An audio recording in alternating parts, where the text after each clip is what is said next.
If not, I would like to do Indy again and try to finish something that I start. Nelson, we wish you every possible success, a speedy recovery. Thanks for talking to us. And now from one great Brazilian champion to another, Ayrton Senna in pole position for the 61st time in his amazing career. And that, believe it or not, is 28 more pole positions than any other driver in history. But the future of this race may depend on whether or not Ayrton can keep both Patrese and Mansell behind him in that first hairpin corner. Second on the grid, Riccardo Patrese, who is also, of course, second in the World Championship so far. This will be the Italian's 231st Grand Prix, and he's already been on the victory podium 5 times this season, with no fewer than 4 second places. Can he go one better this afternoon? Third on the grid, very unusually, because this is the first time that Nigel Mansell has not been on pole position this season. The Englishman who's won 5 of the 6 races. He was the fastest man on the track yesterday and again this morning. He's looking for that 6th win of the season, and as Jackie Stewart knows, he's also trying to become the best British driver ever by equaling Jackie's 27 victories. Fourth on the grid, Gerhard Berger in the 2nd McLaren. Gerhard is, of course, the most successful Austrian driver since Niki Lauda. And Gerhard has finished in the top 4 in the World Championship 3 times. But he's only finished in the points here once in 6 attempts. This young man, Michael Schumacher, has been the sensation of the season so far. And he's maintained his promise here on his first visit to Canada. He has not started a race this season from anywhere lower than the 3rd row of the grid. He has a 2nd, 2 thirds and 2 fourth placings to his credit. He lies 3rd in the World Championship, and he's only driven in 12 Grand Prix. Johnny Herbert hasn't ever qualified for the Canadian Grand Prix until this weekend. Yet here Johnny sits 6th on the grid, his best ever practice performance. It's a tribute to Johnny's skill and, of course, the determination of Peter Collins and Peter Wright to put the Lotus team back where they belong on the victory podium. Good luck, Johnny. Martin Brundle is one of the fittest and most committed drivers on the circuit, and he's determined to show the form in Formula One that won him the World Championship in sports cars for Jaguar. Both Martin and Michael Schumacher are capable of surprising the Williams and the McLarens this afternoon. This is a man with a lot to do. John Alesi, the Frenchman. He, of course, has the huge task of trying to bring Ferrari back to glory, back to their fame and success. He is often compared, of course, to Gilles Villeneuve, and he's taken this car, number 27, into the points twice already this season, but he's yet to finish a Canadian Grand Prix. This is his Italian teammate Ivan Capelli, who finished 5th here for March in 1988. He joined Ferrari at the end of last season and scored his first points for them in Brazil. Ivan is a spirited driver who is desperate to succeed and knows how much it means to the Italian public. This is Finland's Mika Hakkinen. He jumped straight into Formula One from Formula 3, with a lot of help, I think, from Keke Rosberg. He's more than justified Lotus's faith in him. He scored his first point of the season in Mexico, and he must be very pleased with his practice performance here. And so, Brian and Jackie, that's the grid. Back to you. All right, Barry, outstanding. Somewhat of a tradition here on CBC. Barry Gill's walk down the grid. You see it nowhere else in Formula One racing. Jackie Stewart, I said it was a bright sunny afternoon and we'd have a dry track, but as you just pointed out to me as I look to the west, some rather ominous clouds moving into the western sections of the city. But right now, no rain. The cars will have 1 lap, and then, of course, they will come around and await the green light to start 1992 Grand Prix Mulsanne. As the cars prepare to head out on the practice lap, Jackie, why don't you bring us up to date on the fuel story? Nigel Mansell will have something like $30,000 worth of fuel on board his Williams this afternoon. I'm surrounded by power. Fuel is the story. For the last 18 months, chemicals have been the big story in Grand Prix racing. These multinational corporations have been making special fuel for those racing cars. Some of these companies bring up to 4 different fuels to every Grand Prix. The cost is astronomical. They say anything between about $30 to $50 or $60 a litre. But that kind of advantage is one of power. About 50 to 60 horsepower advantage by using this special fuel. That gives you about 1.5 seconds a lap. But there's been complications. There's been a lot of situations where there's been industrial espionage involved. But more than anything else, I suppose it's a question of cost. With all of the testing they do for this race, then for the qualifying this weekend, and then for the racing, if I were to drive into one of those pits and say, fill my cars up for the weekend, for our weekend drives, you know how much it would be? Conservatively, about $50,000. Quite a lot of money to ask for any Scotsman for his weekend motoring. As we look down on Ile Notre Dame, the Circuit Villeneuve, the cars now at the east end of the track. You're on board. That is the Ferrari of Jean Alesi. The Ferraris are well back in the field. The race conditions for today's race, the track temperature very, very warm, but the air temperature rather pleasant. Now, Jackie Stewart, as we come up to the start-finish area, if we can get back to the onboard camera with the cars, we take a look at some other statistics. But as we go back to the cars, it is very, very important to watch what happens at the start of the race here in Montreal. Ayrton Senna has the pole position, but he told you yesterday the car that gets into the first sharp right-hand corner after the start-finish area should dominate this race. I think it could well be a battle going in there, Brian, and in fact the Williams cars that you're looking at right now, and that's the car of Nigel Mansell that we're panning with, these two Williams cars have a traction control system on the cars. If they really boot it and that traction control works to the best of its ability, they could easily pass Ayrton Senna before the first cluster of corners, and that of course could change the whole picture of the motor race. As the cars line up on the grid, they'll come to a complete stop. Await the green light. Ayrton Senna and Riccardo Patrese on row number 1. Mansell and Berger row 2. Schumacher and Herbert row 3. Brundle and Alesi row 4. Capelli and Hakkinen row number 5. Watch the right of your screen. Car number 1, the pole sitter Ayrton Senna.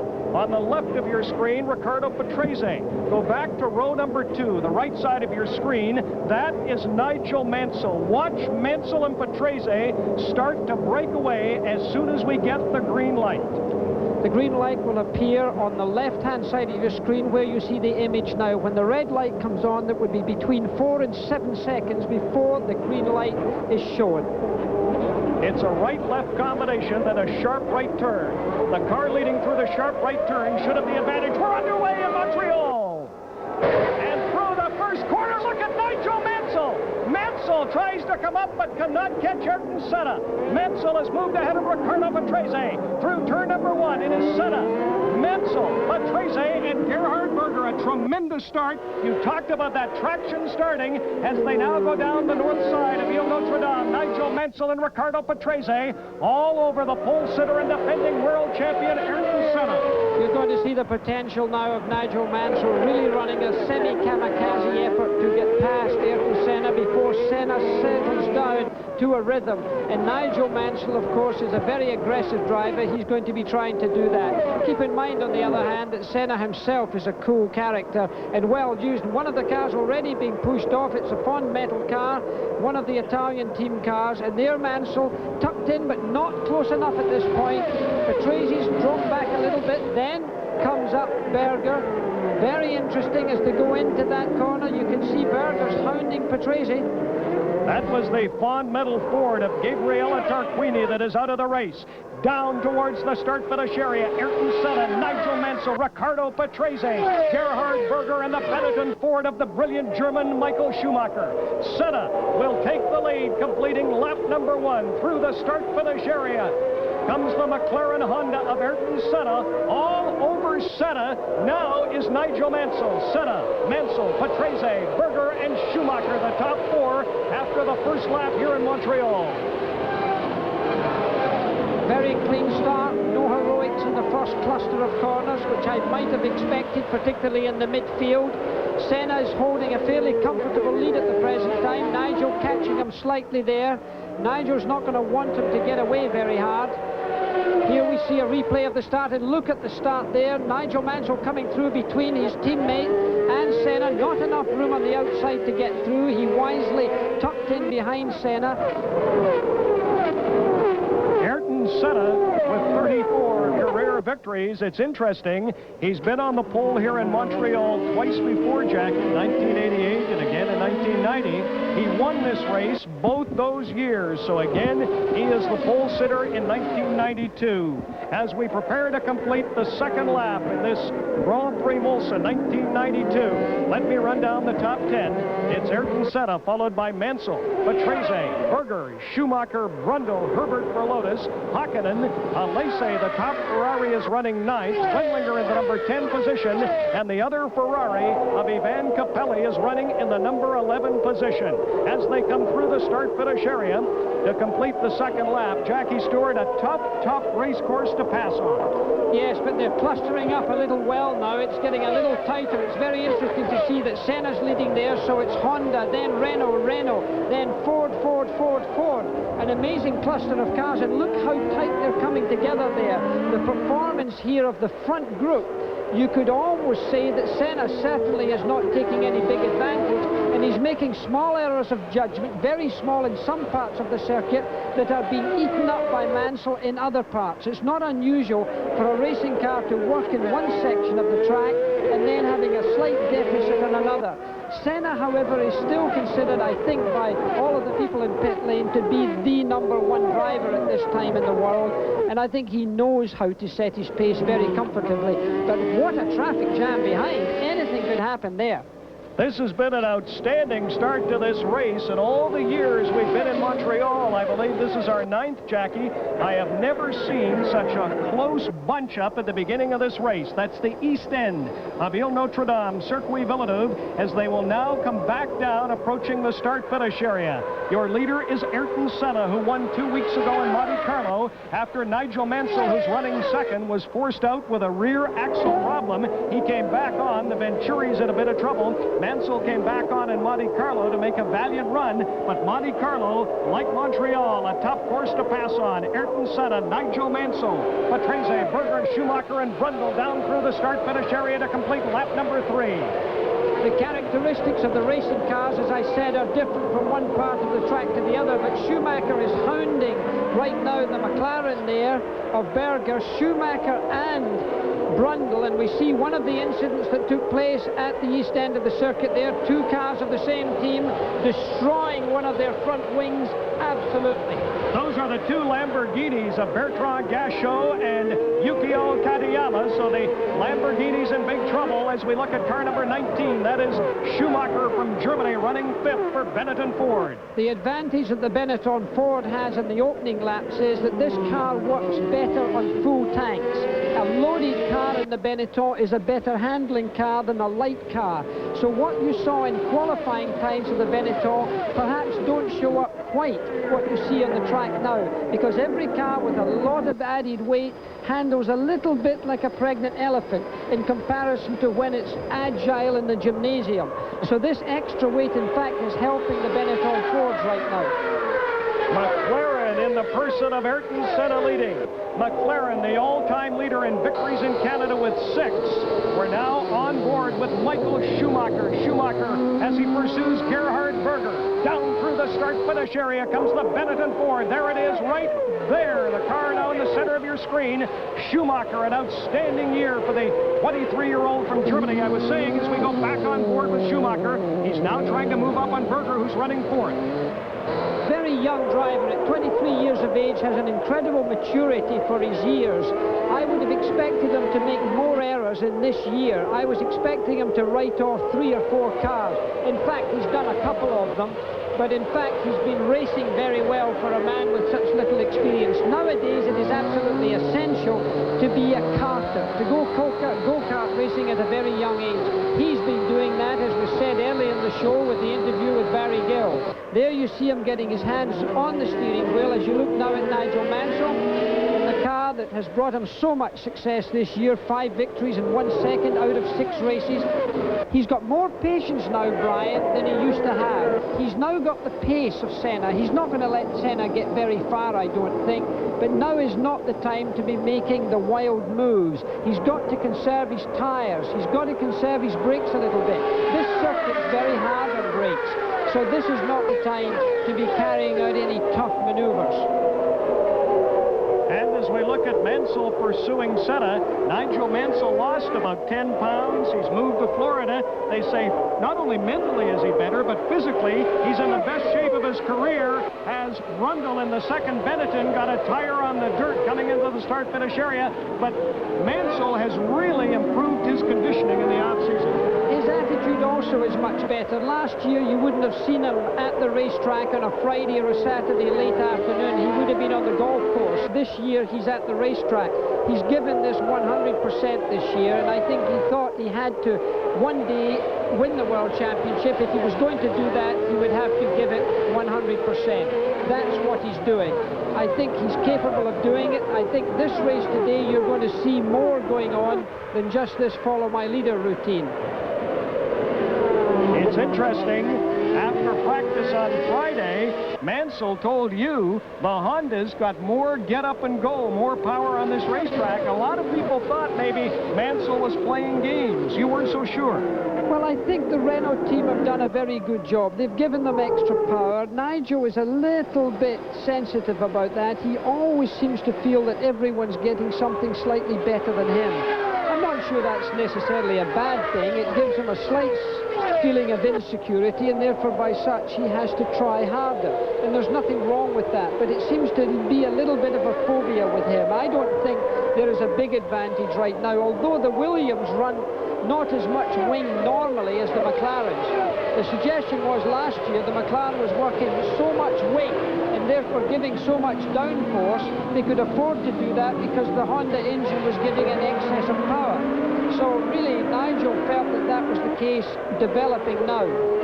As the cars have now completed 5 laps on board, that is Martin Brundle for Benetton Ford looking ahead to his teammate Schumacher. Brundle is running 6th. Schumacher is running 5th. Let me run down the top 10.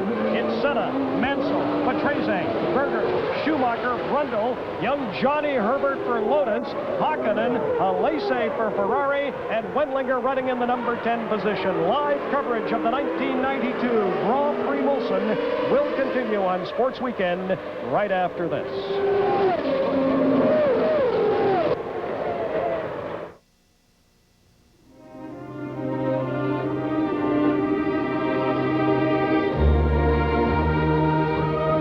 Out of respect and admiration for the civil engineers of the world who carved these exhilarating paths from the face of the earth, the engineers at Honda present an object to truly enjoy the fruits of their labor.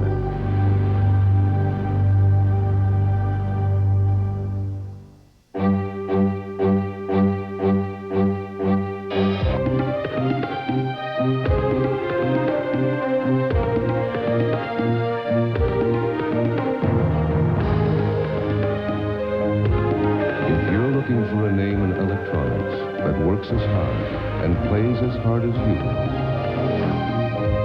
you're looking for Hitachi, for exceptional performance.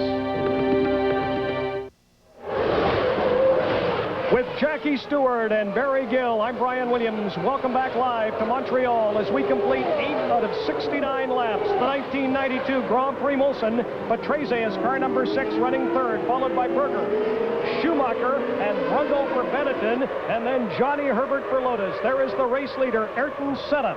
Senna pursued by Mansell and his teammate, Riccardo Patrese. And this might be a good time, Jackie Stewart, to talk about the computerized suspension system that the Williams cars, there's the McLaren of Senna, followed by the 2 Williams, Mansell and Patrese. Just what does it mean in layman's terms as you're going around this track? It's called a semi-active suspension. Therefore, it's going to accommodate riding over bumps and undulations in a very easy way. The kickback through the steering that you're seeing in Schumacher's hands right now would not be coming back through nearly so much in an active suspension car. I've been working on this in road cars now in Detroit for a good many years with Ford, and I find this to be the next generation of suspension. Williams are at the moment the most advanced in it. Lotus play with it as well, and as a car company they've been doing research and development with it for a long time, but not in racing cars to the degree that we all expected.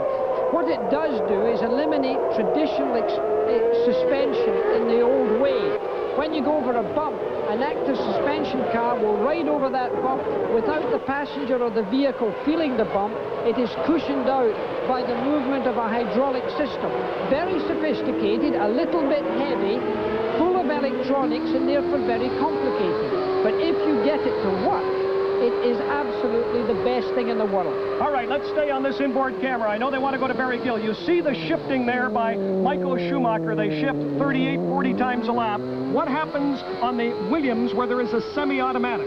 The driver never takes his hand away from the steering wheel. On the right hand, he goes up the way. On the left hand, he goes down the way. And there's a little button behind his finger for him to do so. You never lose a gear that way. You never jump a gear that way. You never miss a gear that way. It's better for the engine, the transmission, and of course for the driver. And he can keep his head and his hands on the job. And as they come down to complete 10 laps, Ayrton Senna now by 1 second over Mansell, Patrese, Berger, and Schumacher. As promised, Barry Gill standing by. Let's go down to Barry in the pits. Well, if you see confused faces behind me in the Venturi LaRousse pit, it's because the teammates are not coming together. Bertrand Gatto tried to overtake his Japanese teammate, Katayama, and unfortunately ran over his wing. Gatto came off worst. He's been into the pits. There'll be some conversations this evening after the race. All right, so one of the Lamborghinis is out, the Venturi Lamborghinis, and one still in the race. Still in the race, car number 1, your leader, Ayrton Senna. Senna, who won here in 1988 and again in 1990, comes off a victory in Monte Carlo. This train of cars is really quite impressive at the present time. Nobody's getting away very far. Anyone making the smallest error of judgment would allow quite a few cars to get through, although in acceleration there, Mansell is the only man really in contact with Senna. Outstanding pictures by our technicians from Radio Canada. Jackie, I can think of no other circuit in the world where you get that sense of speed as you do in that little left-right combination coming down into the start-finish area here in Montreal. No, it's a great splash of speed, and of course it's one of the most demanding corners for the drivers too. There you see Ayrton Senna's gloved hand up there. He's got a manual transmission now, and Mansell is very close. This is the type of place where he could do a job under braking, going into one of the slow corners, going to the back end of the circuit. He's right in the spot to do it now. They'll come through another set of corners here, and then look out for Mansell. Not enough space here, but he's very ready for it. And Senna knows that Mansell, in fact, is extremely dangerous for him to be that close, so therefore he'll be wanting to build up a cushion. Mansell looking a little bit, no space there. They're coming up, of course, shortly now to the hairpin, and that's the right-hand hairpin. Let's see if Mansell can do it now. Senna's using the left-hand side of the road. This is the place to do it, but he's not close enough on this lap. And look, Senna was using a little bit of road that he would not normally use to block any effort of Mansell to get through if the notion had come to mind. And as they come down to complete 12 laps in the 1992 Grand Prix Mulsanne, it's Ayrton Senna, followed by Nigel Mansell, Riccardo Patrese, Gerhard Berger, Michael Schumacher, Martin Brundle. Jean Alesi, for you great Italian fans, is running in the number 9 position, and the number 28 Ferrari of Ivan Capelli is running in the number 11 position. Here's a man under pressure, Martin Brundle. Berger's been under pressure driving with Senna. Brundle right there in the second of the Benettons under a lot of pressure too, Jackie Stewart. Well, he's only under pressure in this moment actually to outperform his teammate, because this season he's been put in the shadow, in fact, by Schumacher. But right now, this particular race, I think he's shown himself to be very well adjusted, and of course he's very close to Schumacher here in opening up a little gap to the Lotus behind him by Johnny Herbert. But I think Martin Brundle is going to be, it's going to be tough for him to keep his place up with the German, because the German's so bright-eyed and bushy-tailed, the exuberance of youth. And there you see the first of the Ferraris, Jean Alesi, who, as you said so correctly earlier, many people saw him in the same light as they saw Gilles Villeneuve. Very exciting, very daring, but he hasn't quite delivered yet. Everyone's just waiting, but look how close Nigel is there. You know, the aerodynamics behind the car, the spoiled air immediately in the aftermath of a racing car is very turbulent, and it takes a lot of the downforce away from the car that's following.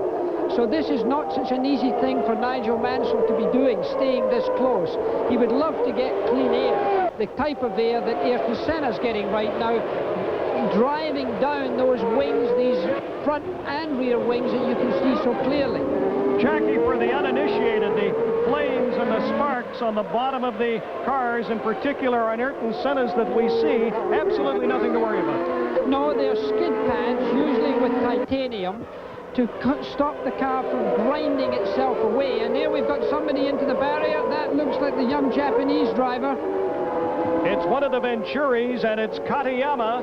I believe that's Katayama. Gasho is back in the race. We'll get a better look now as they come down into the sharp right-hand corner. He touched with one of the Tyrols of Elio. No, it was De Cesaris in the Tyrol touching with Katayama, and the Venturi, they're trying to push it back into the race. The Venturi's running well back in the pack. Katayama in the number 12 position. Here is Ayrton Senna. Nigel Mansell. Patrese is third. Berger is fourth, followed by Schumacher, Brundle, Herbert, Hakkinen, Alesi, Wendlinger, and Capelli. Stay with us. Live coverage of the 1992 Grand Prix Molson de Canada will continue on CBC right after this.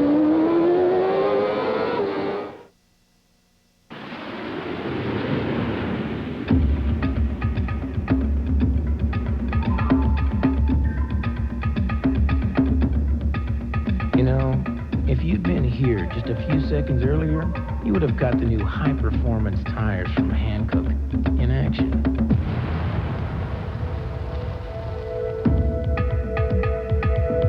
The V-rated Ventus from Hankook. So we decided to hit the road. Kind of a Jack Kerouac thing. Didn't know where we were going or when we'd get there, but we were ready. Let's let it cool down here a bit. So where are we going to stay tonight? Yeah, who's this Jack Kerouac? We're lost. What good times are all about. As we come back live to Montreal, that is Schumacher, Michael Schumacher, on board with Schumacher as he pursues Gerhard Berger. It's Ayrton Senna followed by Nigel Mansell. Car 6 is Ricardo Patrese. Berger in the second McLaren. Car number 2 is running fourth. He is then followed by Schumacher fifth. The other Benetton Ford of Brundle is sixth, and young Johnny Herbert is driving a big race for Lotus, standing in the number 7 position. There's Gerhard Berger. Berger, a driver under a lot of pressure. Michael Andretti is here this week, as is Al Unser Jr., Paul Tracy. Michael Andretti told us on Friday, Jackie, he's already turned down a ride with Ferrari. He would like to drive in Formula One, said he would like to get a decision within a month, and one team he's looking at is McLaren. Well, I think he'd love to drive for McLaren. My bet is that if Michael Andretti goes anywhere, he will go to Ferrari, in fact. In my opinion, I think it'd be very suitable. That's what his father did during his career, and I could see it happening again. I think, and here we have, oh, and look at Berger coming right inside, almost to a point where I think Berger, I don't think he missed his braking distance, but I think he was in trouble there, because look how far he's dropped back now. And in fact, Schumacher's in a position to attack him. And I think Mansell, look at the peculiar line that Mansell's taking round that hairpin bend in comparison to everyone else. A different line altogether, a very wide entry and staying wide all the way down. We were talking about Michael Andretti, Al Unser Jr., Paul Tracy, Scott Goodyear is here. Scott will join us in the booth, runner-up in the Indy 500. As we take a look at them again, this is Berger trying to pass Patrese. He does not do it. And that is Nigel Mansell. Mansell, in the start-finish area, has been involved in a minor accident as the march goes to the left to avoid it. There comes the Ferrari of Capelli. That is Nigel Mansell. His head appears to be leaning a bit to the left. Yeah, he's in trouble. He's in trouble. He's got his head floating over to the right. Professor Watkins, a neurosurgeon who stays on the job all of the time here, will go down there and see if there's anything wrong with him. We'll see that happening in a moment. Nigel Mansell is definitely out of this motor race right now. That leaves, for the moment, Ayrton Senna with a little bit of a cushion over Patrese, but let's see if we can see what occurred here. As he comes into that corner, Nigel Mansell is right off.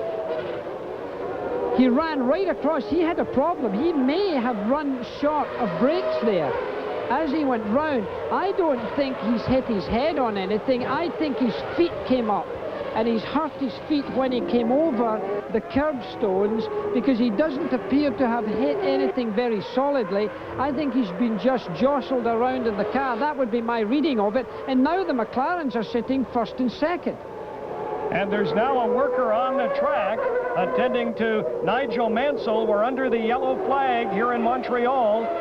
And we will see it again. Mansell is now okay, signaling to stay to the left. Let's stay with this replay. Watch as it pans to the left. There's Mansell simply going through the dirt.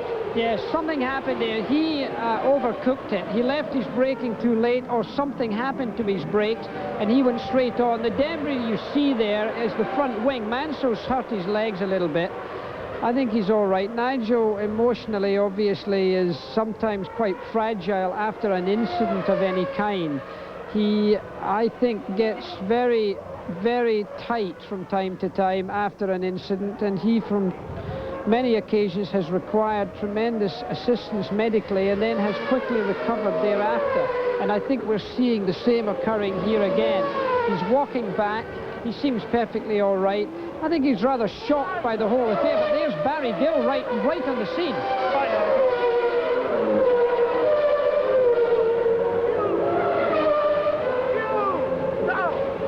So Nigel Mansell, disappointed, not too badly hurt. Talking to Ron Dennis about what happened, obviously not happy with the incident. Ron telling him to calm down, as you can see. But Nigel, not a happy driver, but fortunately, Nigel Mansell not seemingly hurt too badly. All right, the Barry. most important thing for the audience at home is that Nigel is fit and well. Can I just ask you, Nigel, are you okay?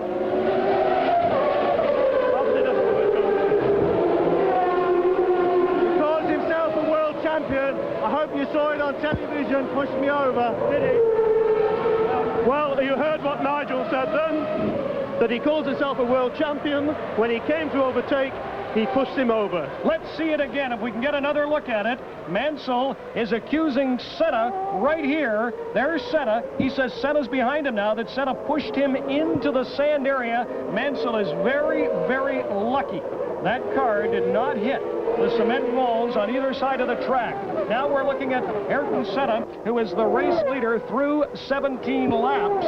His teammate Berger is second. To repeat Jackie Stewart, just what Mansell said. He said he calls himself a world champion. Well, I think what's happened here, we did not see the replay as it really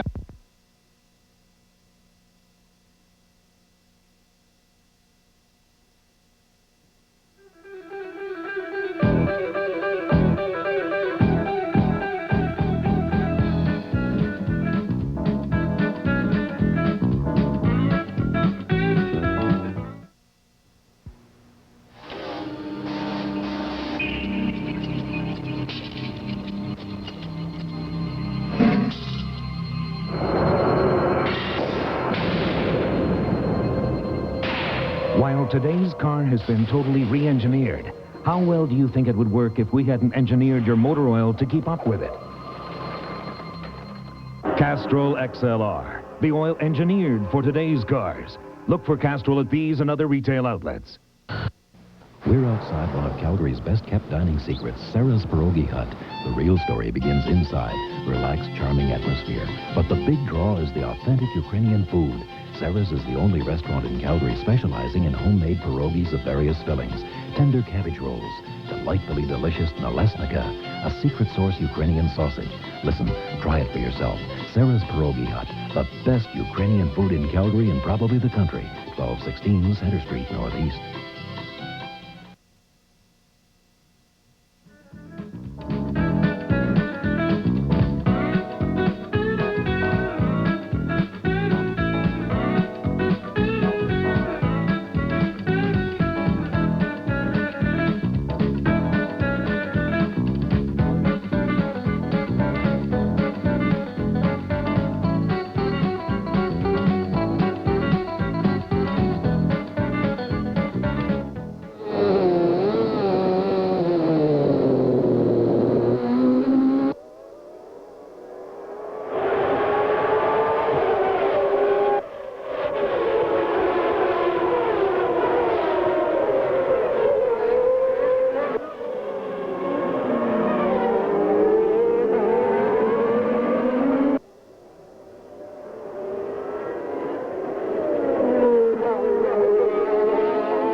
1, 2, 3, 4.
Molson Special Dry. Is this your average beer? Looks like it could rain all weekend. Come on, man, cheer up. While you're up, why don't you get us some beer? Is this your average rainy weekend at the cottage? Across the lake. Why don't you put some in our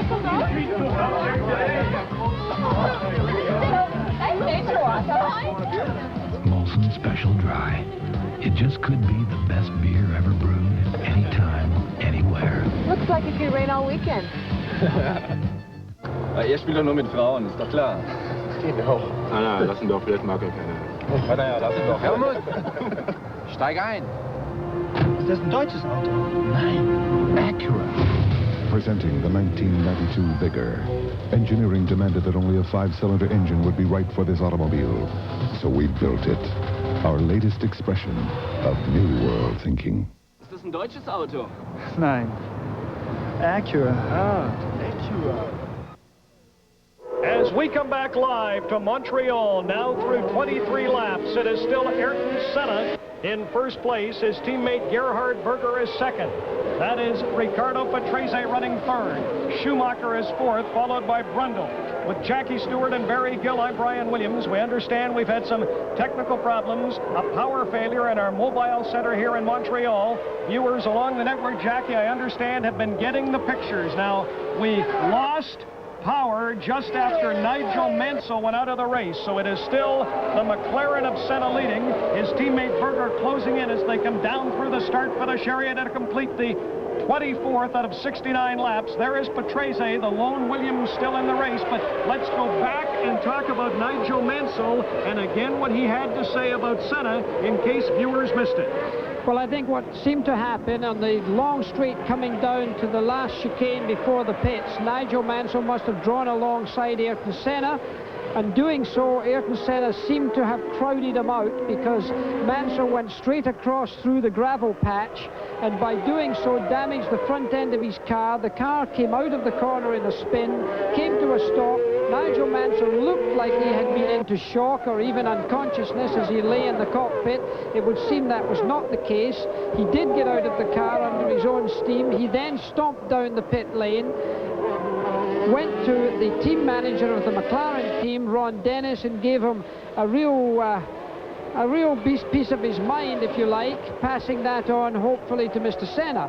And of course only then did he speak to Barry Gill, who passed on the word to us that of course Nigel Mansell says he thinks he's a world champion. He pushed me over, he pushed me off of the track, and clearly Nigel Mansell's a very angry man indeed.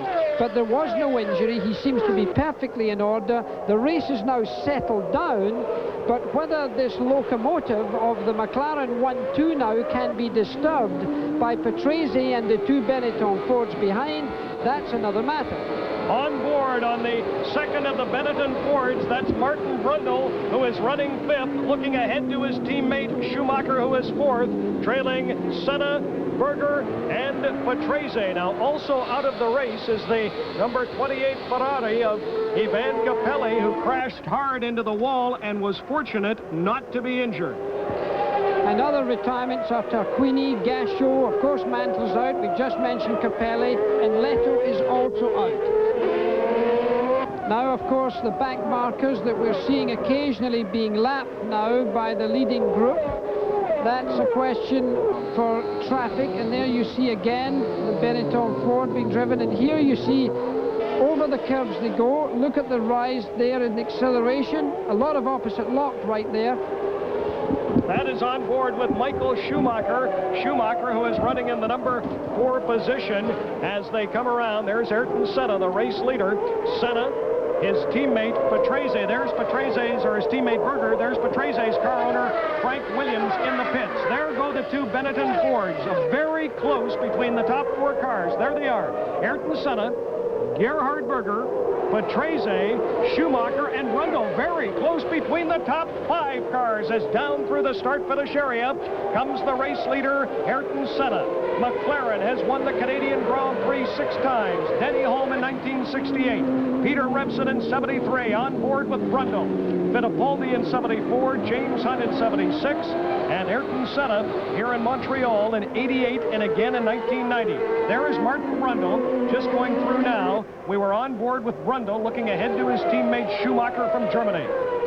He certainly is driving a good race, as in fact all of those drivers are. But for Ayrton Senna, and it's Gerhard Berger you were looking at there, Senna's so experienced. He's had so many Grand Prix victories. He's in a position to pace a race with enormous intelligence. He has the ability to do that, I think, better than any driver in the world today. Ayrton Senna's the master at going faster under pressure. And I don't think he's being phased at all by this, because after all, he's got a little cushion there with Berger, and he's not going to allow Patrese to get through very easily. So it's Honda power, then the Williams, and then a cavalcade of Ford power immediately afterwards. The Lotus have dropped back a little bit now. The Lotuses are dropping back a little bit behind the Benettons, but in fact, this is still going to be a tough race towards the end. Incidentally, we've got quite a lot of oil in Schumacher's helmet coming off of the back of that McLaren earlier. Barry Gills down in the pits. Barry? Well, this doesn't really look like Ferrari's day, does it? Most of the teams hoped to run this race on the hard D-compound Goodyears for the whole race without a pit stop. But we were tipped off on the grid that the Ferrari would probably, because of its tyre wear, have to come in. And that's just what's happening. This pit crew are now waiting for John Alesi and hoping they can do a lightning pit stop, for which they're justly famous, to see if they can get him back in the action and into the points. All right, Barry, Jean Alesi, the lone Ferrari, still in this race, running in the number 8 position. There is the race leader, Ayrton Senna, by about a second and a half over his teammate, Gerhard Berger. The point here is we're getting up behind back markers. Now, this is very, very important. When you look at this cluster of back markers, now if you're leading, the blue flags are for you in most cases, but for that cluster of cars behind, Senna could make or break his race right here. He's already seen the advantage that he can take, and he's taken a little burst away from Berger. This is to try and let him get through those back markers on his own without losing any momentum, and then let the other ones worry about it. This is racecraft, and this is experience beginning to talk. Here's Senna coming along, and that's getting it behind. There he goes through one of the Jordan cars. That's Stefano Modena. Stefano Modena has now been lapped by Ayrton Senna. So on the same lap, we have Senna, Berger, Patrese, Schumacher, Rundle, Herbert, Hakkinen, and Alesi.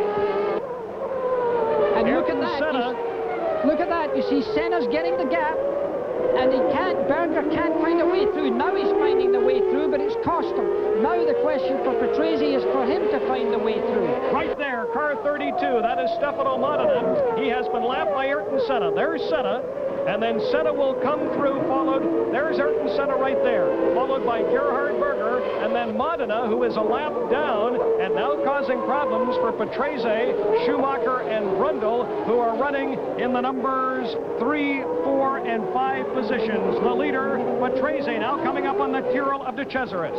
This lapping thing is so important, Brian, because if they get a gap here, this is going to be the big difference. And this is where Senna has already shown himself. He tried to do it there, but not possible.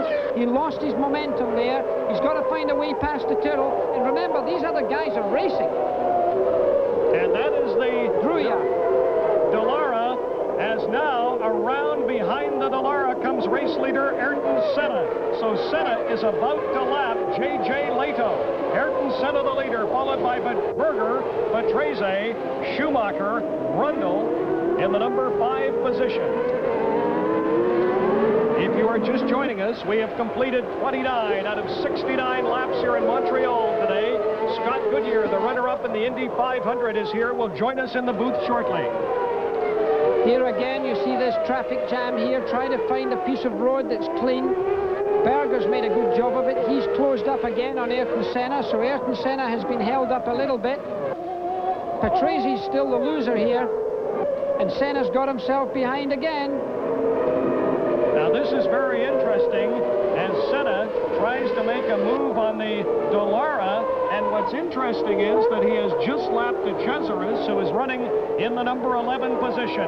Ayrton Senna, the race leader, followed by teammate Gerhard Berger as they go by the slower cars, and they've now opened up some real distance ahead of Riccardo Patrese.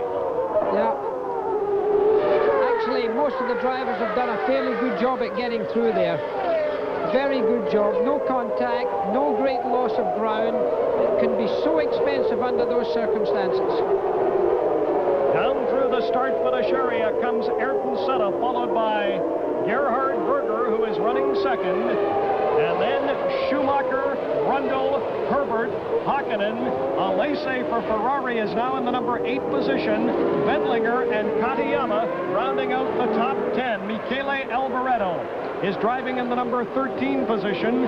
Paul Belmondo still in this race, the son of French actor Jean-Paul Belmondo, running in the number 16 position. Out of the race is Nigel Mansell, who spun just before the start-finish line, had harsh words for Ayrton Senna, claimed Senna cut him off. Also out of the race after a hard impact with a concrete wall, fortunately no injury, is the number 28 Ferrari of Ivan Capelli. Ayrton Senna still leading this Grand Prix Molson, and our live coverage from Montreal will continue on this warm, sunny afternoon. It's Ayrton Senna, followed by his teammate Berger and Riccardo Patrese.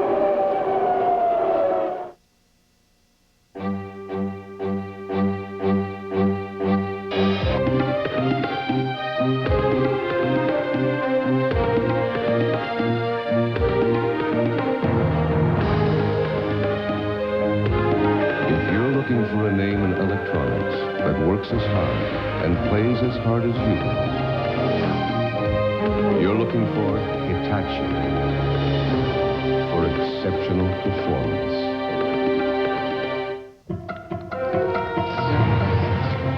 You may never have to find out how much control Yokohama all-season tires really give you.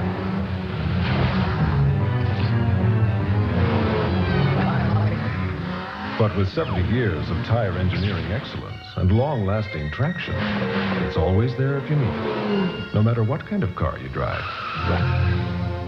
Yokohama Performance Radials.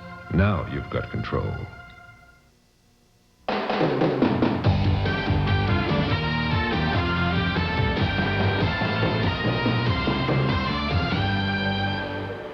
As we come back live to Montreal with Jackie Stewart and Barry Gill, I'm Brian Williams. Ayrton Senna, the race leader, followed by Gerhard Berger. Patrese is running third as they go around the hairpin turn at the east end of Ile Notre Dame. If you're just joining us, Nigel Mansell spinning out is out of the race, as is Ivan Capelli for Ferrari. They have completed 31 out of 69 laps, and down to complete lap 32 comes Ayrton Senna, Gerhard Berger, Ricardo Patrese, Michael Schumacher. We're on board with Schumacher, the number 4 car. Running 5th is his teammate Brundle. Alesi, the only Ferrari, is running in the number 8 position. Down through the start-finish line, Michael Schumacher, little turn to the left, and then that sharp right turn back up onto the north side of Ile Notre Dame. Now on with Martin Brundle as we go back to Schumacher's car. There's Schumacher, followed by Martin Brundle. Schumacher in 4th place, Brundle in 5th. Ayrton Senna, the race leader.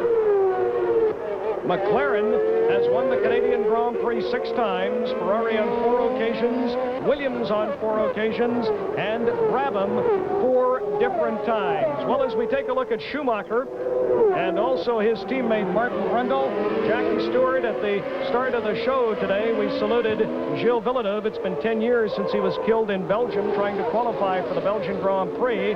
Earlier this year, there's Ayrton Senna, followed by Berger. The biggest achievement for a Canadian in motorsport since the days of Gilles Villeneuve. Toronto's Scott Goodyear finishing 2nd in the closest Indy 500 in history. Scott joins us in the booth. Congratulations. Thank you, Brian. Well, Scott, I sat in England watching by satellite your performance over those last amazing laps. I have to tell you, it's with great admiration that I was watching the show. Congratulations from me also. It must be the biggest moment ever in your life, isn't it? Certainly, without a doubt, and I can certainly recall coming back in my Formula Ford days and running the 1980 supporting race to the Grand Prix here, and at that time I thought that I was really having an opportunity to showcase in front of the world. I had aspirations towards Formula One, but IndyCar racing is really enjoyable for me right now, and to go to Indianapolis after watching it on TV for so many years and getting to run against the guys like Andretti that I grew up watching on TV along with yourself, Jackie, it really has made me feel great to actually just go there and compete and run well. Well, Scott, give a wave. Turn around to the camera there behind you. Scott in the booth with us here this afternoon. Jim O'Donnell from Mackenzie is here. I know Jackie Stewart last year, as we're on board with Schumacher, who is running in the number 4 position, trailing Patrese, Berger, and Senna. Last year, you made a comment when I asked you how can Canadians succeed in international motor racing. You talked about sponsorship. Well, I said to that time, really to Jim, he's been a great carrier of the flag for Canada in the commercial sense, but really, I said that Canada's really got to get off its backside, and Canadian business has got to get behind its sportsmen if they ever want to see another Gilles Villeneuve come along. Now, Scott Goodyear's done incredibly well at Indianapolis, more or less all carried by one Canadian businessman. I would like to see Canada getting behind many more young drivers for the future. That's very important, and if that's not done, I don't think you're going to have a heritage in the future to be able to be proud of. All right, Scott, stay with us. We're back on board with Michael Schumacher. We are just about at the halfway mark of the 1992 Grand Prix Molson de Canada. It's still Ayrton Senna, followed by Berger, his teammate, and Ricardo Patrese.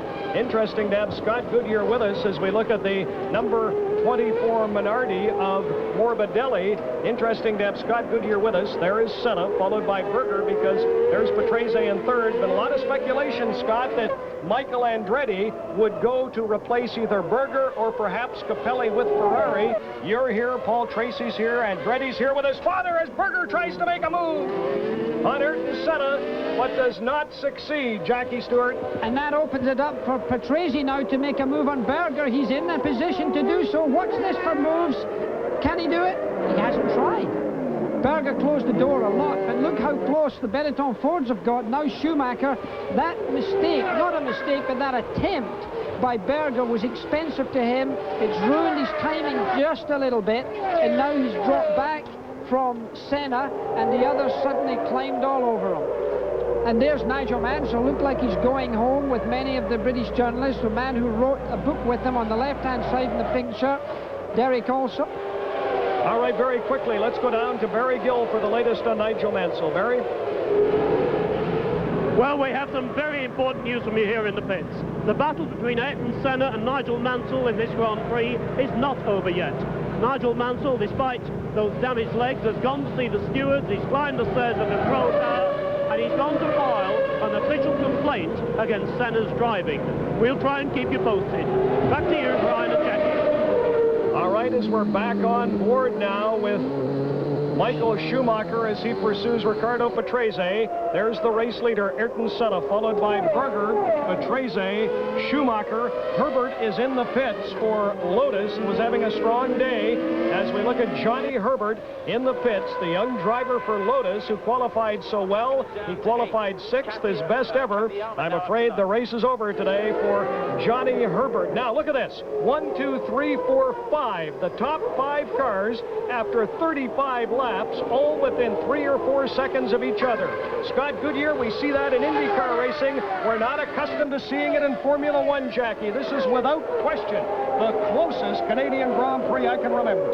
Yes, it's very tight. I still want to see a few passes, though. We haven't seen many attempts at that, and we may be able to get that. It's not like Berger to force his way past his teammate, but I think that Patrese is going to have to get a lot closer before he can really take anything really in hand. And remember, he's got to get through Berger before he can get to Senna. So Senna's got a little bit of a cushion there, but certainly another Lotus. No, that's the first of the Lotuses. That's Mika Hakkinen. So it looks like both Lotuses are out of the race. Johnny Herbert's already in the pits. That is Mika Hakkinen, who was running in the number 8 position. There are the top 2 cars as we take this break in Montreal. The standings, it's Ayrton Senna, followed by Berger, Patrese, Schumacher, Brundle, and Alesi. We'll return live right after this.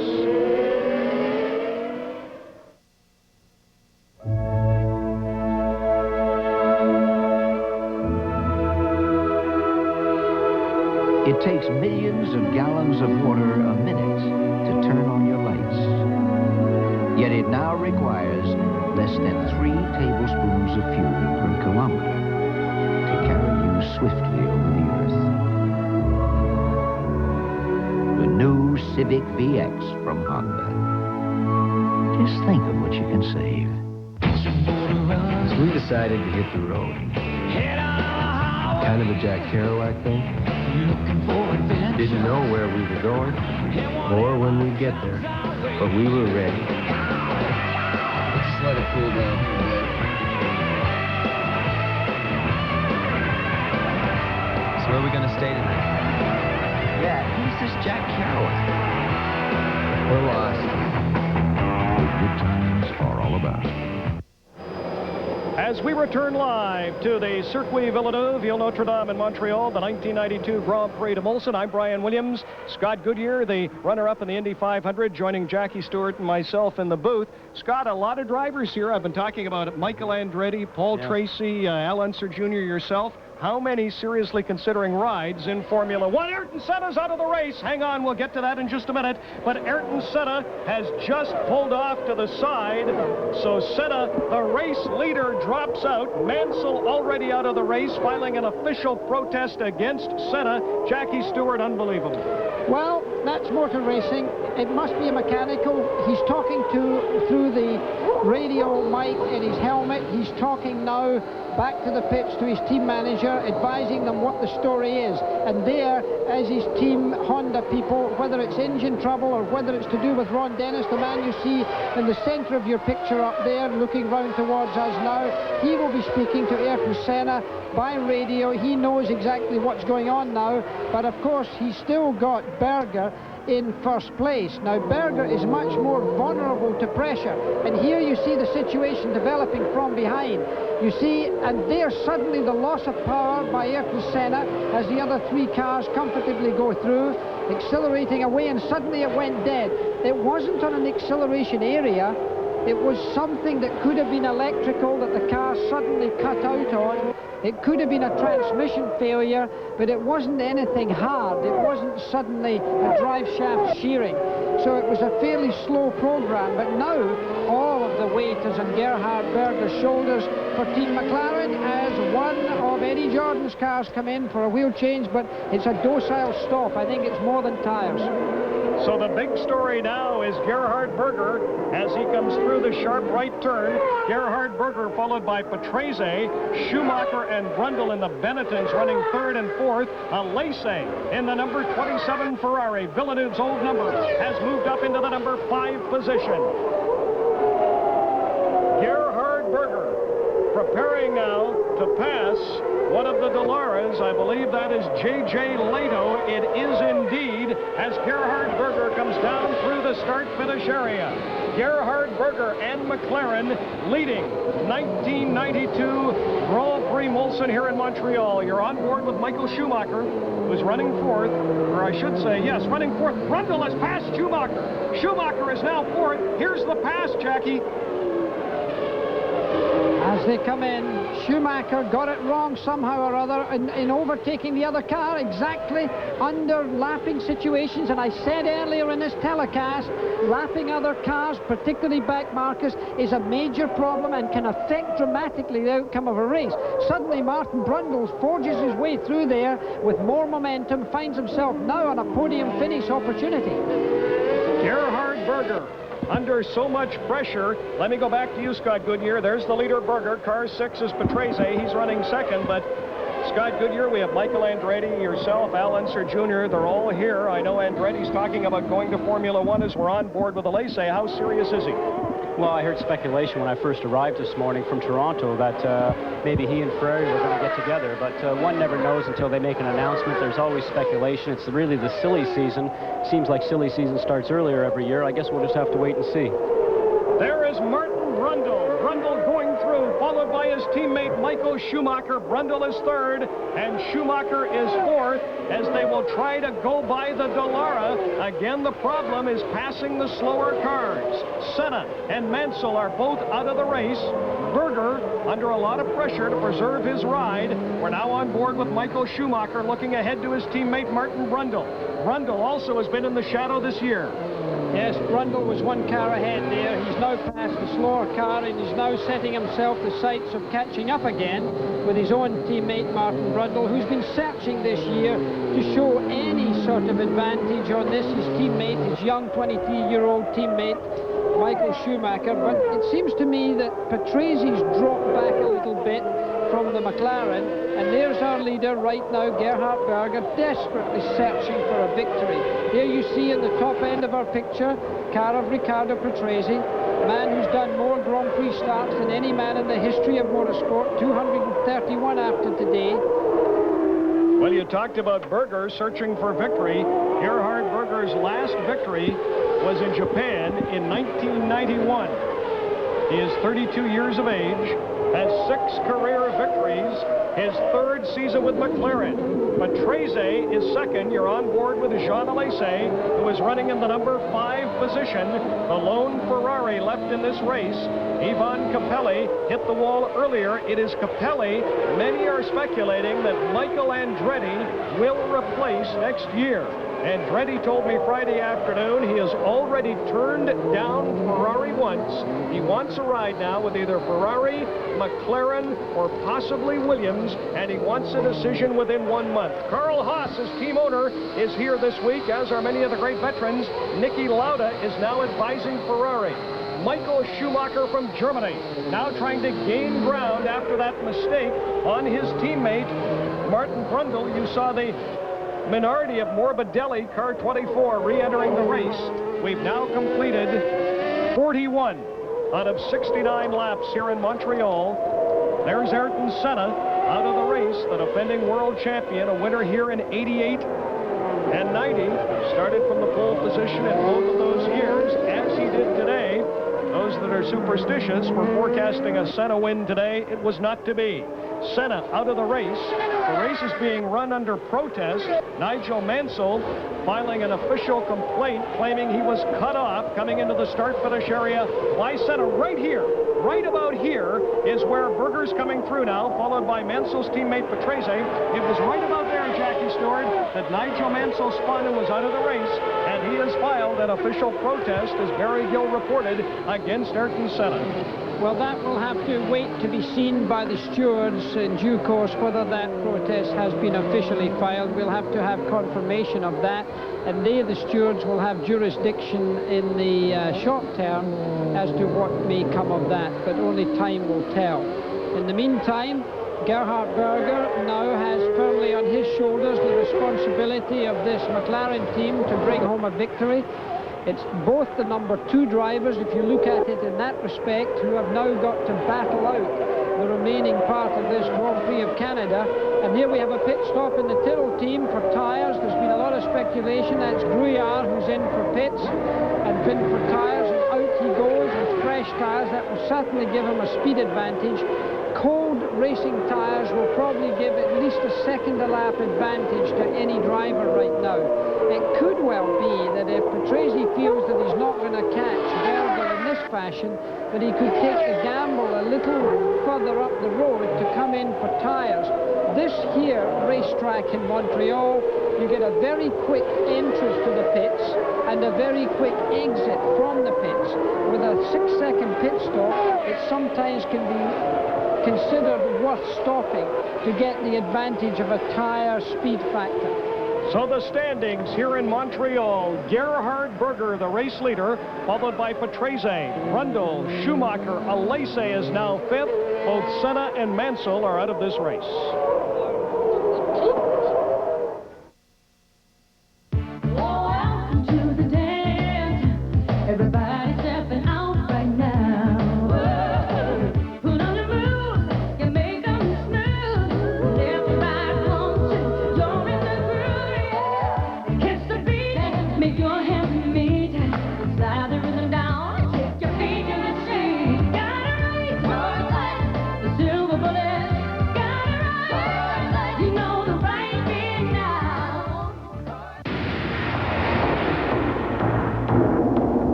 With enough heat and friction to weld metal, the only thing that keeps today's higher revving, hotter running engine from grinding to a halt is the oil you put in it.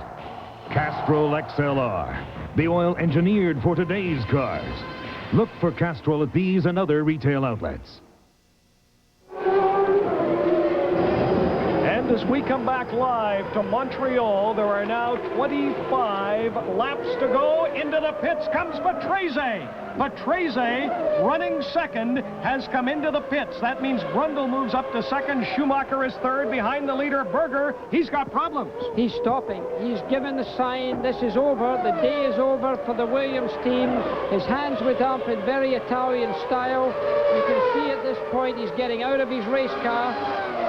Coming out, it will be a DNF. Did not finish for the Williams team. What a shock for them, considering the record they've had so far this year. 6 Grand Prix, and they have won 5 of them, finished second in 1. They've had 4 firsts and seconds, and now it's left to this man as a clear leader, and followed by British driver Martin Brundle, followed by his teammate Michael Schumacher from Germany. So it's Austria, Britain and Germany in the first 3 right now. And a great story. I'm not sure we can get a shot of it as we look at Ayrton Senna. Ayrton Senna, or Gerhard Berger, I should say, Senna's teammate, the race leader. Berger's best finish here in Canada was 5th in 1990. There is Martin Brundle. Benetton second. His teammaker Schumacher is third. Out of the race, with that shark-type nose, comes the Benetton. Out of the race are both Ayrton Senna and Nigel Mansell. You saw Patrese just drop out, but I'm not sure if our director can get a shot of it, but running in the number 4 position is now the Ferrari of Jean Alesi, car 27. That is Gilles Villeneuve's old number. The Ferrari has moved into the number 4 position. Let me give you the top 5 very quickly. It's Gerhard Berger, followed by Martin Brundle, Michael Schumacher, Jean Alesi, and Wendlinger. That is quite a story. Wendlinger running in the number 5 position in the Ilmor-powered March. Well, they've been struggling to get enough money to even come to Montreal. So that's a nice result for them. And there's one of the Benetton cars of... No, it's Brundle. He's come to a stop. My goodness, are we seeing attrition? And this is the end of his day. So we now find Schumacher moving up into second position. And clearly there's a mechanical happening there. It's just suddenly died on him. And that's the end. And look at him punching the screen there in aggravation and annoyance. He's had a problem. Martin Brundle, world champion sports car driver, driving for the Benetton Ford. You can see he's on camera, head rocking back and forward, really in disappointment. As we look at Martin Brundle, you saw him punch the steering wheel in frustration. Gerhard Berger is the race leader. Schumacher has now moved into second. Ferrari, Jean Alesi now running in the number 3 position. Wendlinger for March is up to the number 4 position. Gerhard Berger, the race leader. Well, if we think of Jean Alesi in 3rd position, driving number 21, that's the car number, as we know, that was driven by Gilles Villeneuve. I'm very happy to report we had in the commentary position earlier this afternoon that Jacques Villeneuve, the son of Gilles Villeneuve, won his first ever Formula 3 race today in Japan, this very day. And that's 10 years ago, of course, that his father died. So I would say congratulations to young Jacques, congratulations to the Villeneuve family, another champion. Now 8 seconds between the leader, car number 2, Gerhard Berger, and the second place car of Schumacher. Driving behind Berger is Michele Alboreto in the Footwork Honda. So he is more than a lap down, as there are only 4 cars on the same lap here in Montreal right now. It's been a war of attrition. Down through the start-finish area comes Gerhard Berger, as Berger will try to go past one of the back markers. There's one of the Venturi Lamborghinis well back in the field, but Berger now with a 9-second lead over Michael Schumacher.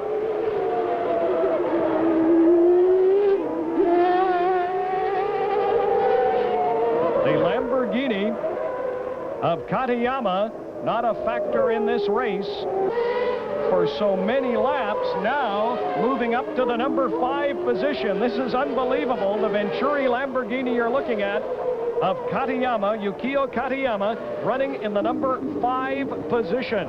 On board now with the Ferrari of Jean Alesi. Alesi running in the number 3 position. It is Berger. There's the Ferrari, car 27, Jean Alesi, and Ferrari with a tremendous history in Canada, winning for the first time in 1970 with Jackie Ickx.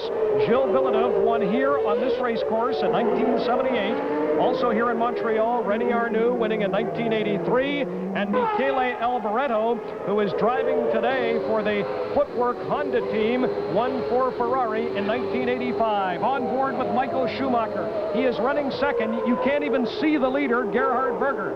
So Schumacher now 8 seconds behind Berger. There is Schumacher with that shark-like nose on the Benetton Ford. His teammate Martin Brundle is out of the race. Car 2, the leader, Gerhard Berger. McLaren trying to win Grand Prix Mulsanne for the 7th time, their first victory. Their second, or the first victory, was the second ever Canadian Grand Prix. That was by Denny Hulme, the New Zealander, back in 1968.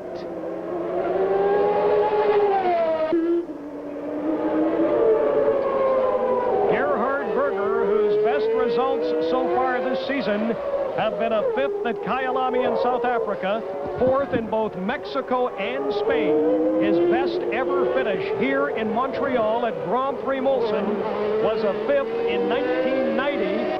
That race won by his teammate Ayrton Senna, who is out of this race, as are both Williams cars, Nigel Mansell and Ricardo Patrese. As we come down to complete 49 out of 69 laps, it is still Gerhard Berger, followed by Schumacher, the Ferrari, now running 3rd in the 1992 Grand Prix Mulsanne. Live coverage will continue from Ile Notre Dame in Montreal right after this. So we decided to hit the road. Kind of a Jack Kerouac thing. Didn't know where we were going or when we'd get there, but we were ready. Let's let it cool down.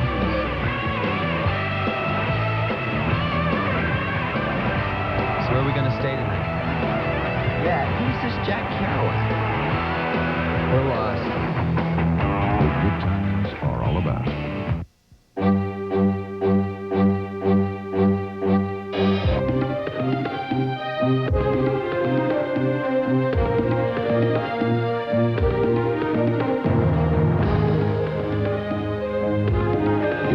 For a name in electronics that works as hard and plays as hard as you,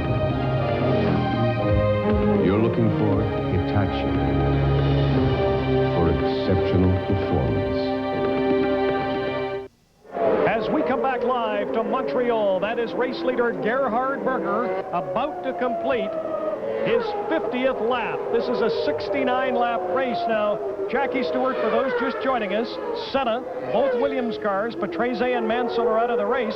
Berger at one point had a big 8-second lead over Schumacher for Benetton, but you've got some stats from Ken and Sandra Tyrrell. Well, certainly Schumacher's put the pressure on. One lap there, he was lapping 2 seconds a lap faster than the leader, and he's been lapping almost 1 second a lap faster than the leader. He's now brought that gap right down to about 5.5 seconds.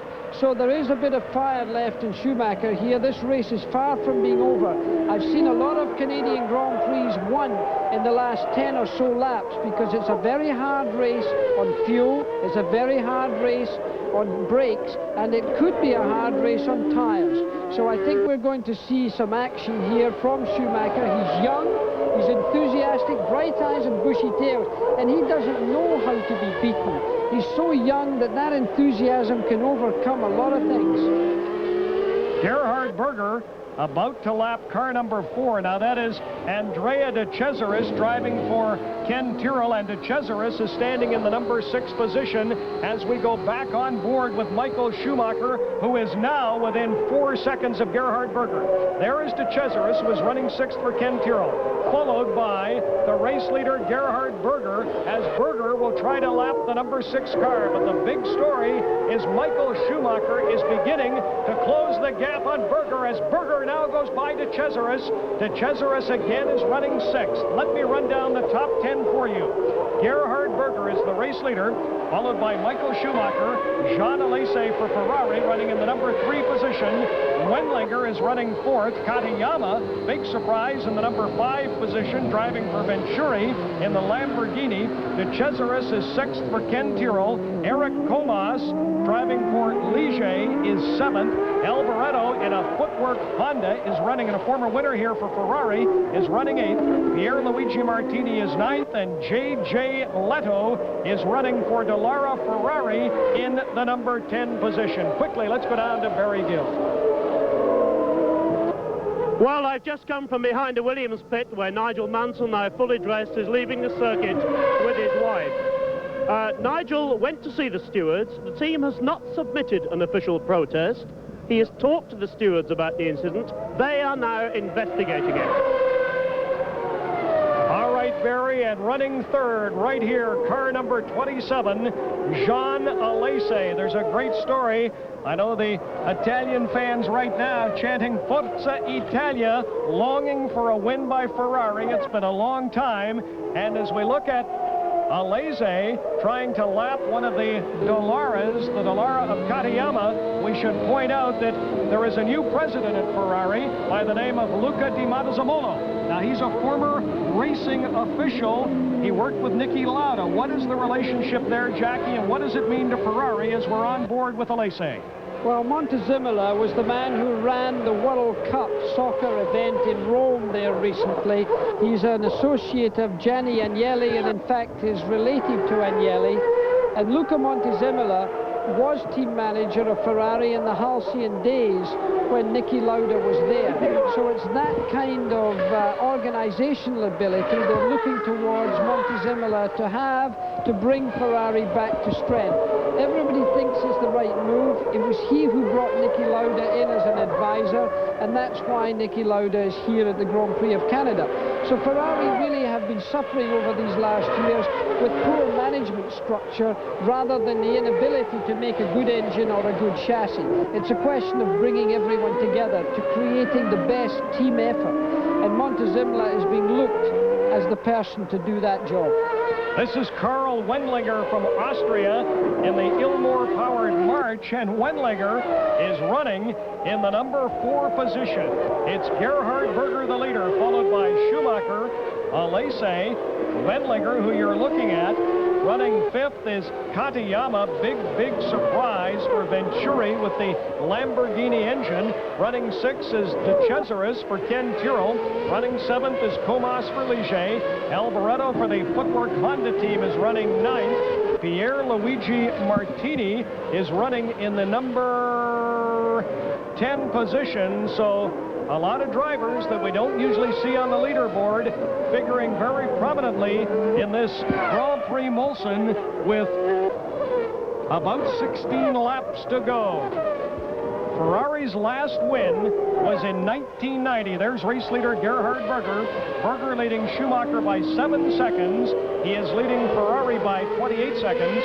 Ferrari's last victory was in Spain by Alain Prost in 1990.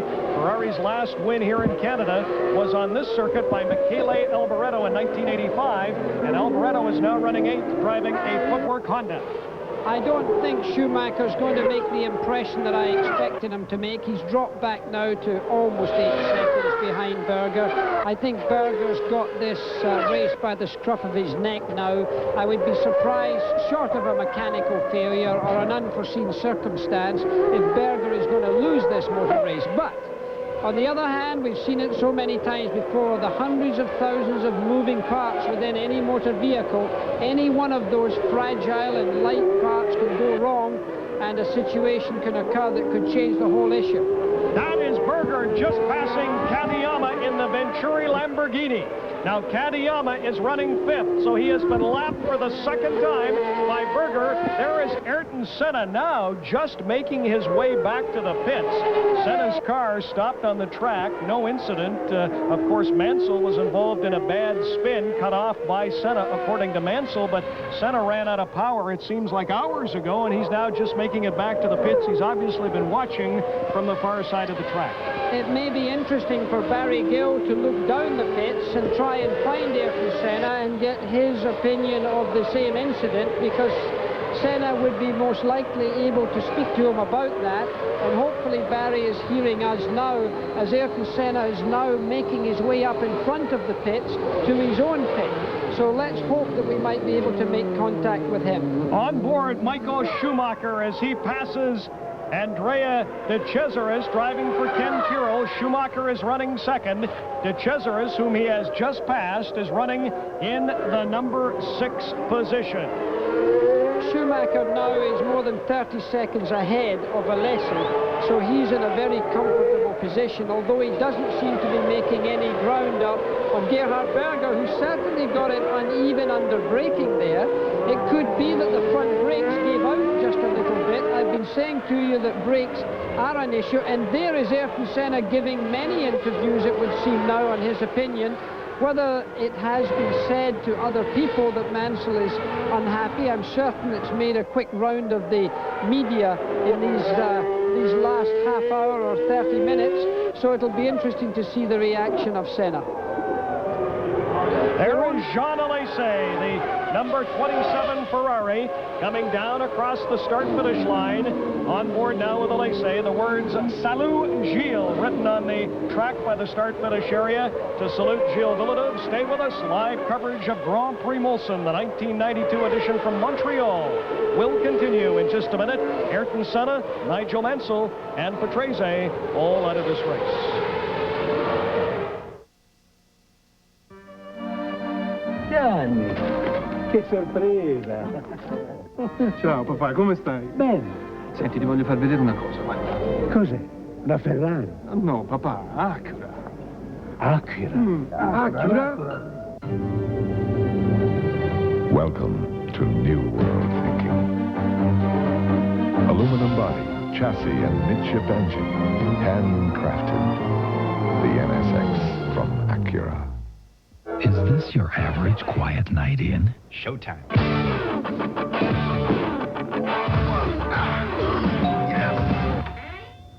Alex. Hi, I'm not disturbing anything, am I? No, just a quiet night in. Oh, sounds like it. Beer? Yeah, please.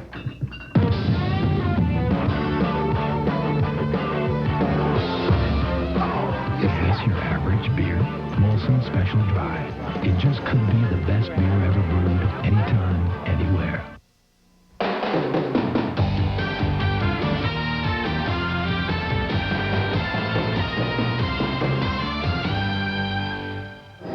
Well, we're on lap number 57. This is a 69-lap race. And there is Michele Alboreto in the Footwork Honda. Car 9 is a 10-cylindered Honda.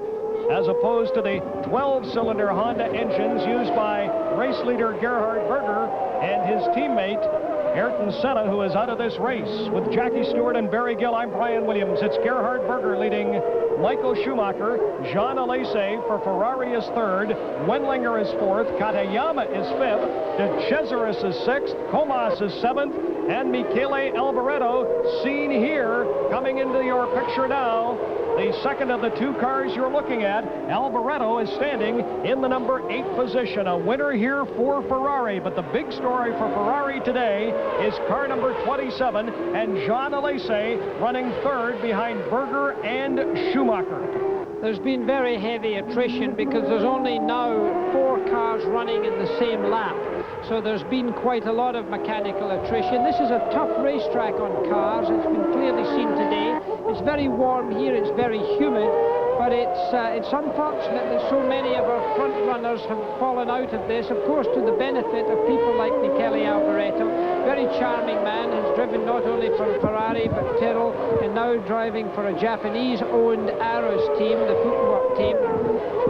Experienced driver, one that never quite made the very big time. He looked for a while like he was going to be one of the great drivers of the world, and then suddenly the plateau evened off. Keep in mind that those drivers are having to handle about 700 plus horsepower around this tight circuit. We've got engines from Renault, from Honda, Ferrari, from Ford, Lamborghini, Elmore and Yamaha. So there's a lot of big players in this business. And you're watching the race for the number 7 position, Michele Alboreto in the Footwork Honda, closing up on the Ligier, car number 26 of Eric Comas. And there is race leader Gerhard Berger. Berger, as we're now on lap number 59. This is a 69-lap event.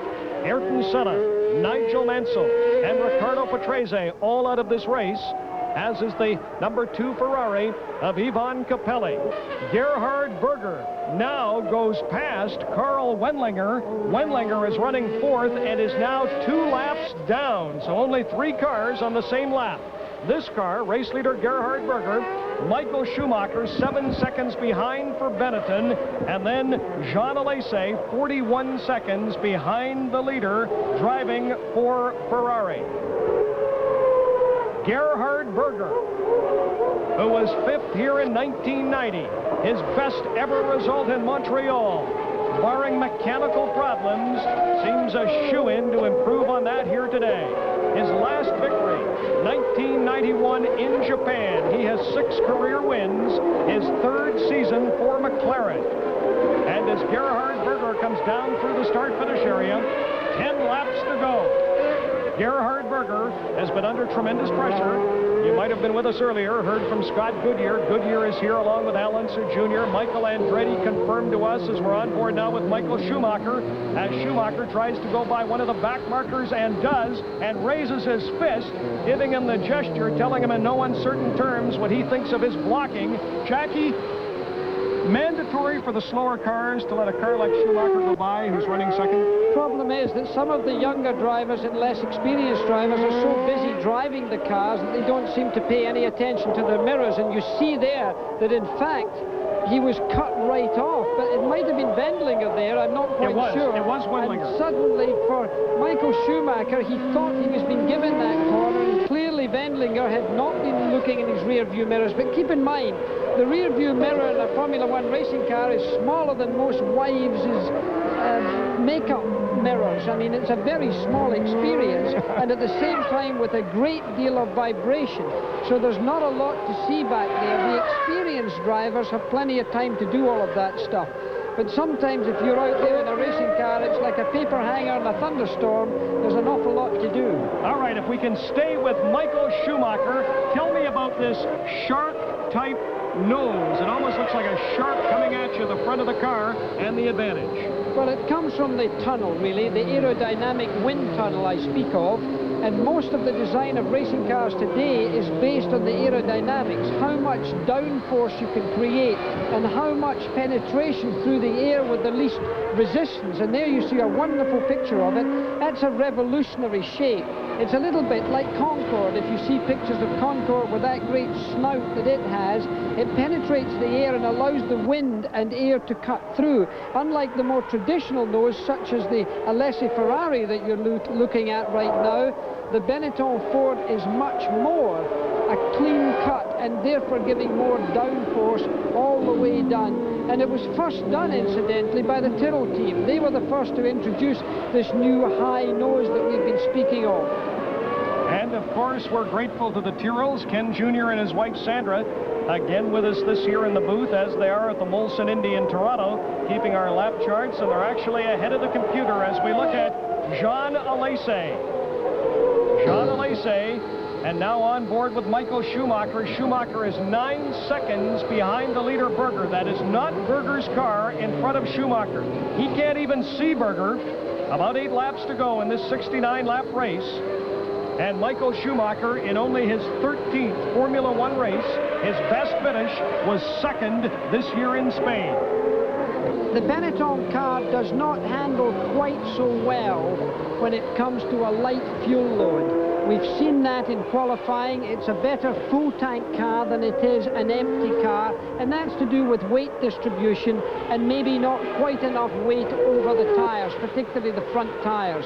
So the car really has an aerodynamic factor that helps, but not just quite good enough. And you can see how dirty the nose is from the oil being thrown up from the track. And there you see a fairly good cut-off point there. That was a bit of a hassle for Berger to go through there. The oil, incidentally, is coming from the cars in front. And the oil comes back, and you will see also sometimes on the helmet of the driver the discoloration of his helmet. And that's the oil coming up from the cars in front. If he was following Patrese and it was his that was doing it, then that oil is clearly visible. With just a few laps to go, it is Gerhard Berger, followed by Michael Schumacher, Jean Alesi, Wendlinger, Katayami, and De Cesaris. 7 laps to go. We'll return after this.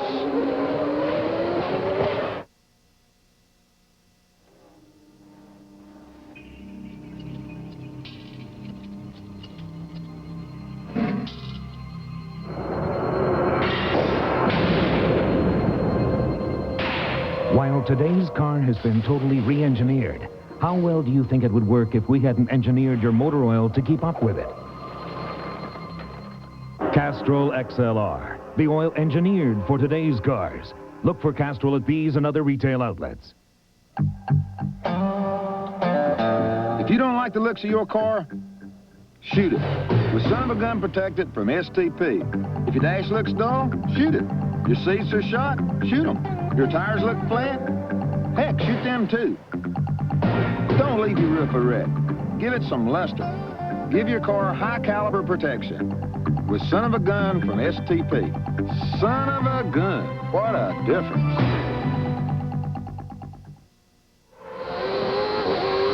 On board with Michael Schumacher, 6 laps to go as we come back live to Montreal. Schumacher is running second to Gerhard Berger. Jackie, he's now 9 seconds back. Alesi has dropped down to 43 seconds back. They're the only 3 cars on the same lap. I'm trying to listen to the exhaust note of this car because there was a roughness and almost the sound of a miss from it when it passed our commentary position last time. And here's a car that's just blown up. One of the Lamborghini engines has just popped. And here it comes into the pits. That is Katayami. Katayami in the Lamborghini Venturi with the fire, and what a race. He was in the points in the number 5 position. Disastrous end of the day for the young driver from Japan. He joins Nigel Mansell, Patrese, Senna, and Capelli already on the sidelines, and you can see the frustration, and we look at That's a hold piston. He's pumped a hole in the engine. The oil and everything that's coming out there is a major engine disaster. That one is not going in for its 5,000-mile service. That one's a big bill. So I don't think that Lamborghini will even be repaired at all. There's the man who at the moment seems to be running on all 12 cylinders of his with cleanness. And then behind him, we've been hearing a little potential of misfire of Schumacher's car, but it could be an exhaust pipe. It could be something quite small. Gerhard Berger, I was mentioning earlier, under a lot of pressure to get a new contract next year with McLaren. Doing a lot here today. 5 laps to go to silence his critics. Michael Andretti making no secret of the fact that he wants to go to Formula One. Michael Andretti told me Friday afternoon, I want a decision within a month. I will consider only 3 teams, Williams, McLaren, or Ferrari. He's already turned down Ferrari. The betting is that he will, however, replace Capelli at Ferrari as we look at Katayama in the pits. Another hot rumor, Jackie Stewart, and there is some substance to this one.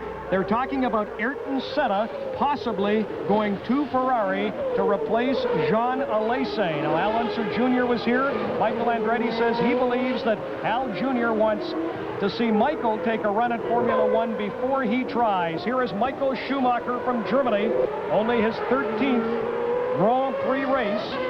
2nd this year in Spain, 4th in South Africa, 3rd in Mexico and Brazil. Did not finish his last 2 races. And you mentioned he was having trouble. He looks to be pulling up a bit. He's now dropped back a few seconds behind the race leader Berger. I think now with only 4.5 laps to go, I think Michael Schumacher has to satisfy himself with a very worthy 2nd place, and he should be very pleased to do so. It'll only be the 2nd time in his entire short career that he's had a 2nd place finish, and he should be a happy boy to do that. Clearly the reliability that he's got in his engine and his car is of a first-rate effort, and the team have done a great job with only 4 laps to go. I think Schumacher, in fact, has got a great future ahead of him, and this team has. If I were Michael Andretti, incidentally, I would not put it out of my sights to be looking towards a Benetton drive with a Ford engine next year. He can either go to Williams, of course, with a Renault engine, or to McLaren with a Honda engine, or the Ferrari. So it's really a big business for him to decide where to go, but Schumacher is clearly showing that he's capable of being in the points. Well, it's interesting as we look at Schumacher powered by a Ford engine. Michael Andretti, of course, and Father Mario drive for Paul Newman and Carl Haas, and they have Ford engines in those cars, so he is very familiar with a Ford engine in racing. And it's an interesting story as we're now on board the Benetton Ford. Nelson Piquet won here last year for Benetton. Benetton now running 2nd with 3 laps to go to Gerhard Berger.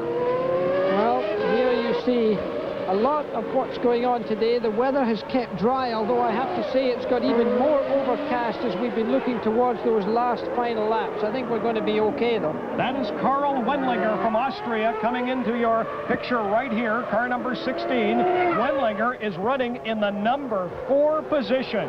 It's Gerhard Berger, Michael Schumacher, Jean Alesi with 3 laps to go. Wendlinger is 4th. De Cesaris in the points for Ken Tyrrell, as is Eric Comas for Ligier in the number 6 position.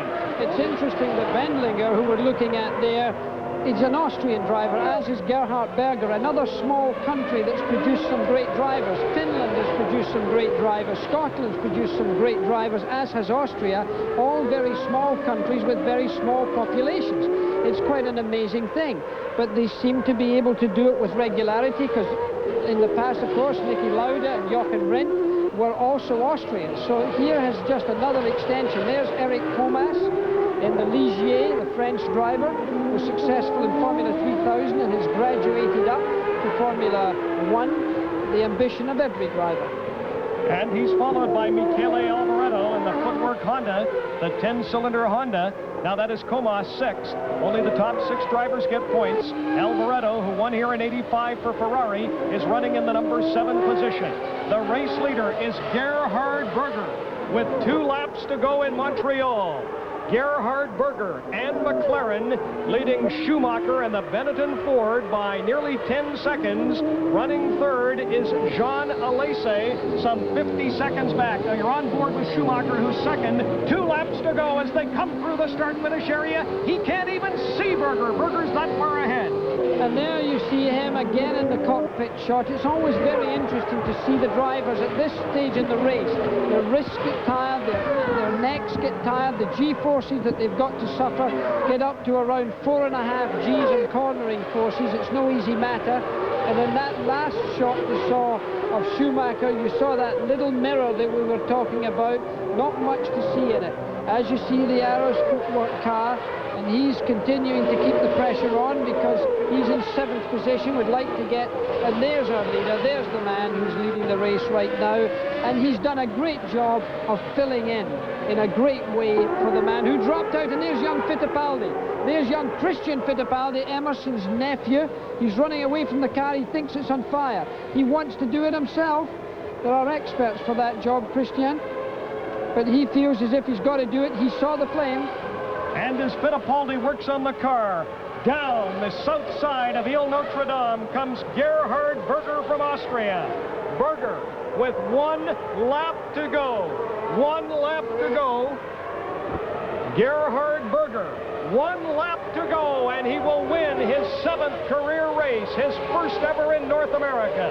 His teammate, Ayrton Senna, out of the race, as are Nigel Mansell, Riccardo Patrese, and Ivan Capelli. We will stay with Gerhard Berger on his 69th and final lap.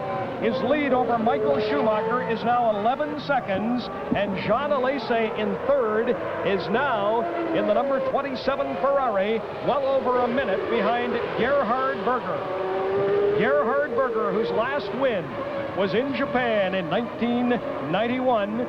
And we've talked about it all day, trying to hang on to his ride for next year and fight off the likes of Michael Andretti and Al Unser Jr. from the kart circuit. He's got a long way to doing that here today. A smart drive by Berger in his 12-cylindered McLaren Honda. We've had 6 races so far this year. Nigel Mansell won the first 5. 2 weeks ago in Monte Carlo, it was McLaren. There goes Schumacher. But we now have to get back on Berger for the finish of this race. Schumacher is running second. Schumacher is second. And down to the start-finish area comes Gerhard Berger. That is Michael Schumacher, who is second. Berger is going to win Grand Prix Mulsanne. The checkered flag is out. The checkered flag is out for Gerhard Berger. There it is, the checkered flag for Gerhard Berger. And Gerhard Berger has won the 1992 Grand Prix Mulsanne de Canada. There is Michael Schumacher raising the left fist into the air, equaling his best ever finish for Benetton Ford. He was second in Spain. Jean Alesi will be third for Ferrari. Without question, Ferrari's best performance. And this is the Dallara. The Dallara running well back in the field, but quickly, let's go down to Barry Gill and Ron Dennis. Ron, many congratulations. When we talked to you over the weekend, you said things were getting better, but I don't think you thought they were going to be so good, did you? Well, it could have been better. It could have been 1-2, but in the circumstances, we're very happy. I think exceedingly happy for Gerhard. It's been a long time coming for him in the team, and it's just what he needs to finish off this season in a positive way. He really took over the mantle when Senna dropped out, didn't he? I mean, he hasn't let you down an inch of the way. He's done a great job. Congratulations, and the season is now opening up again. It's time to do it. We give it our best shot. Thank you, Ron, very much indeed.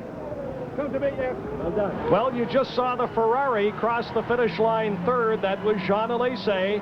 There is Gerhard Berger with his 7th career victory, his 3rd season with McLaren.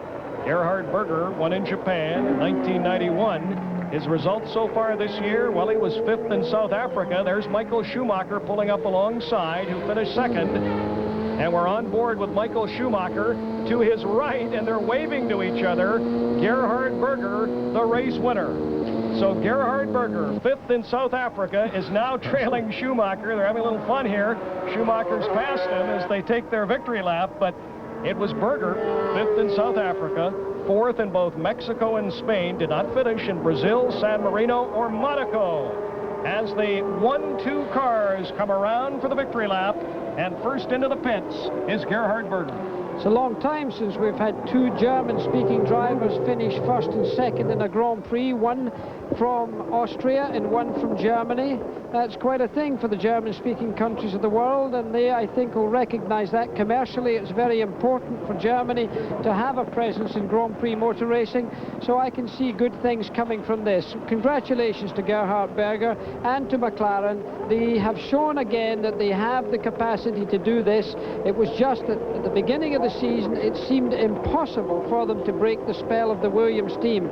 But today, neither of those cars were to finish the race, and this one was to get that beloved checkered flag. Well, it's been a wild afternoon in Montreal. We had a power failure in our mobile control center. We understand viewers across the country as we see Schumacher raise his hand. There is Alesi raising the left fist as he goes across the start-finish area in third place for Ferrari. But it's been a wild day with a power failure here in Montreal. A lot of the big racers dropping out, namely Senna, Mansell, and Patrese. There are the top 6 drivers: an Austrian, a German, a French-Italian, an Austrian, Italian, and Eric Comas from France. So car 27, Jean Alesi, driving the number 27 Ferrari, once driven by the great Gilles Villeneuve, finishing in the number 3 position. There is Gerhard Berger. Lots more to come. We'll continue live from Montreal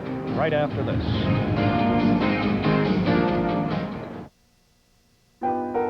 Thursday, such a crazy, lazy